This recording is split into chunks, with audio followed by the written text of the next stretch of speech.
Qo'lingizga yetib kelishi bilan uqalanib ketadigan ajoyib somsalarni tayyorlab ko'ramiz. Assalomu alaykum. Ushbu somsalar tog'orabob, mehmonbob va hamyonbob. Ishimizni mehribon va rahmdil Alloh nomi bilan boshlab, xamirlarni tayyorlab, xuddi shunaqa qilib mini qilib, kichkina qilib kesib olganman. Xamir uchun ketgan mahsulotlarni opisaniyada qoldiraman. Xamirlarni eng kichkina piyola razmerida bo'lamiz va uni zuvolacha qilib katta qilib yoyib olamiz. Orasiga esa olmoqda yog' yoki margarinni surtib, xuddi shunaqa qilib o'rab olamiz va mayda qilib kesamiz. Ichiga nachinkasi uchun bizga piyoz kerak bo'ladi. Piyozni mayda qilib to'g'raymiz va ortidan qiymani solamiz. Qiyma 400 gramm atrofida. Bir dona kartoshkani ham qirg'ichdan o'tkazib olamiz. Biz tayyorlayotgan nachinka juda ham mayin va yumshoqqina bo'lishi kerak.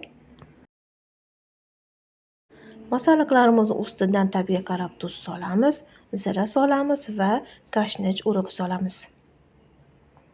Nachinkamizni tuz namaklarini to'g'rilab, ziravorlar bilan to'yintirganimizdan so'ng bir osh cho'michda hidsiz o'simlik yog'i solamiz.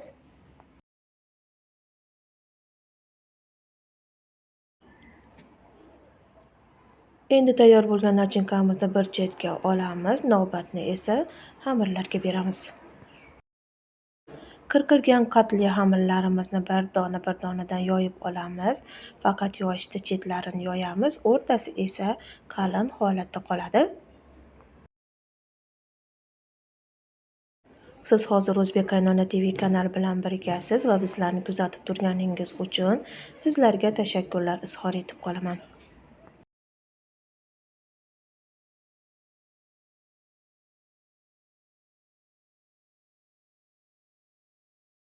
Qatli xamirlarimizni yaxshilab chetlarini yoyib oldik, barchasini birdaniga. Endi birin-ketinlikda chiroyli qilib qiymalarni solib tugib chiqamiz. Ko'rinishi xuddi shunaqa bo'lishi kerak. O'rtasi qalinroq, cheti esa yuqoriroq qilib yoyiladi. Qatli xamirimizni ichiga tayyorlab olgan qiymali nachinkamizni solamiz va xuddi shunaqa qilib chetlarini berkitib, yumalatib qo'yamiz.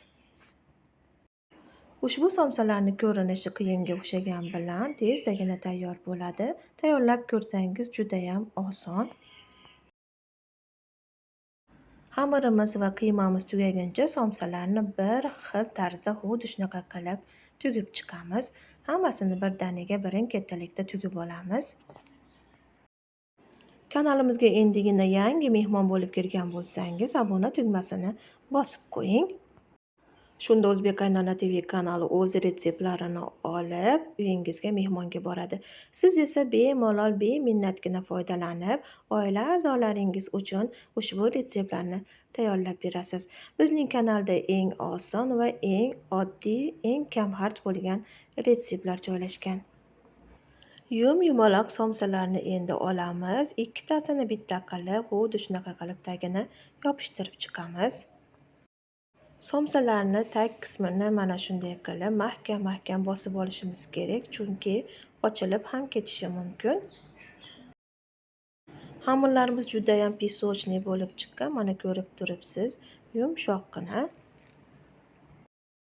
Somsa xamirini tayyorlashda esa men birinchi navli un bilan oliy nav unni aralashtirib yuborganman.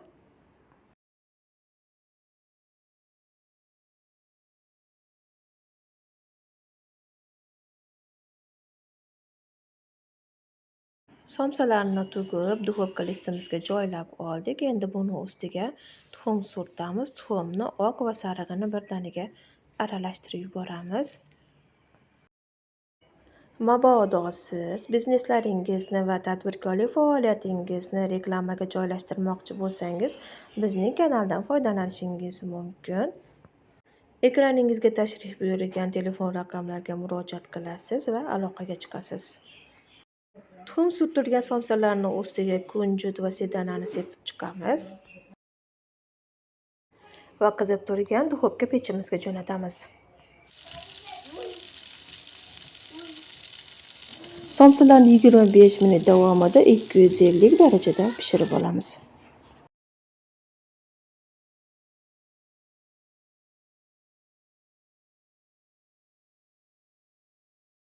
Mana bizni ajoyib karsilliq somsalarimiz tayyor bo'ldi. Barchangizga yoqimli ishlar tilab qolaman va kommentariy orqali qoldirgan izohlaringiz uchun minnatdorchilik bildiraman. Somsalar shunaqangi zo'r bo'lib chiqadi. Siz ham tayyorlab ko'rasiz. Hammangizga yoqimli ishlar tilab qolaman va ushbu roligimizni oxirigacha ko'rganingiz uchun, e'tiboringiz uchun rahmat. Retseptimiz sizga ma'qul kelgan bo'lsa, bir dona like tugmasini bosib qo'yasiz. Like bosgan qo'llaringiz esa hamisha tasbeh sanasin.